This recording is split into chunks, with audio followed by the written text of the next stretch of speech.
नमस्कार, मैं हूं आरजू अंसारी और आप देख रहे हैं राष्ट्रीय जगत विजन न्यूज।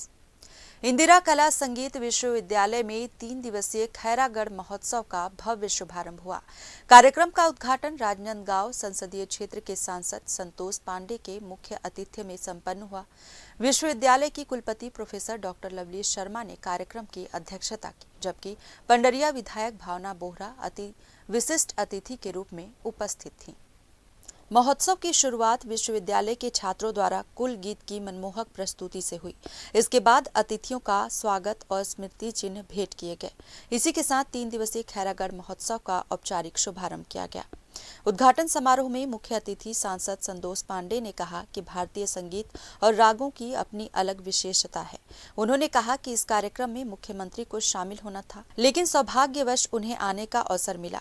उन्होंने खैरागढ़ के सांस्कृतिक महत्व और संगीत की समृद्ध परंपरा पर भी प्रकाश डाला। कार्यक्रम की अध्यक्षता कर रही कुलपति प्रोफेसर डॉक्टर लवलीश शर्मा ने कहा कि विश्वविद्यालय को प्रशासन से मिल रहा सहयोग अद्वितीय है। उन्होंने बताया कि संगीत विश्वविद्यालय के विकास के लिए उन्हें भरपूर समर्थन प्राप्त हो रहा है और इसे विश्व का सर्वश्रेष्ठ संगीत और कला विश्वविद्यालय बनाने का संकल्प उन्होंने दोहराया। पंडरिया विधायक भावना बोहरा ने कहा कि कई वर्षों बाद खैरागढ़ महोत्सव का आयोजन हो रहा है, इसलिए इसकी गूंज छत्तीसगढ़ ही नहीं बल्कि पूरे देश में सुनाई देनी चाहिए। उन्होंने कहा कि इस प्रतिष्ठित कार्यक्रम में शामिल होना उनके लिए सौभाग्य की बात है।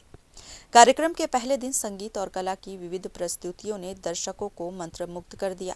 महोत्सव के अगले 2 दिनों में भी अनेक सांस्कृतिक प्रस्तुतियां और गतिविधियां आयोजित की जाएंगी। आज महोत्सव की शुरुआत खैरागढ़ संगीत नगरी में संगीत विश्वविद्यालय में प्रारंभ हो गया और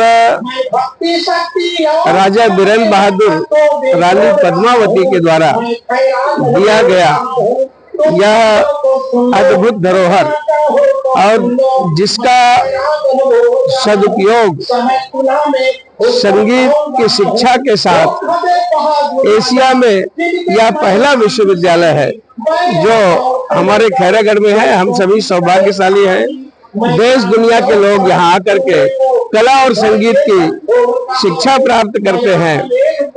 मैं आज महोत्सव के अवसर पर मैं सबको शुभकामना और बधाई देता हूँ। फिलहाल इस खबर में बस इतना ही। देश प्रदेश की खबरों से अपडेटेड रहने के लिए हमारे चैनल को सब्सक्राइब करें और नए खबरों के नोटिफिकेशन के लिए बेल आइकॉन जरूर दबाएं। नमस्कार।